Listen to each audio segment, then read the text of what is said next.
The man who made history and began Tennessee football history is right here with me, Gene McEver. An obvious question, but one I've always wanted to ask. What do you remember when that kickoff occurred in Tuscaloosa?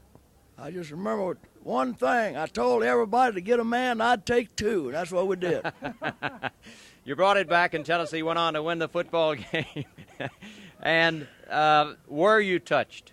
Did anyone touch? Sure did. Two men hit me about the 40-yard line. And I don't know where they went, but I kept on going. Houston Herndon is also with us from the class of 1930, and any particular game that you might recall other than another? I'd say Kentucky game when we were going up to beat them about 5 touchdowns, and we look at the time, 6-6. That was. And we failed to get this big right out. I was on in, and McEver hit that line a second time. He says, "What's the matter, you bastards up here?"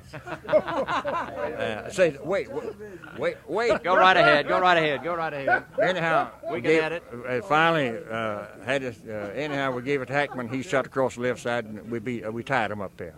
Yeah. And we were looking at the time, John. Kentucky was really tough for Tennessee. There were 2 games. It will be. It's edited out. Don't worry. We can cut it out.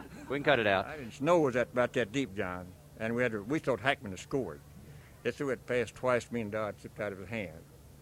And finally, Hackman went down the center, caught that pass, and he thought he scored too. Is that right, buddy? Yeah. They raked that back. The official did. We were about 2 or 3 yards short. And the first time they give it to old Leaf. Well, Leaf got there to gain a yard. The next time he lost a yard. That's when he said, "What's the matter, you bastard?" But Hackman went over and scored. But that was a cold-ass day up there, I'll tell you.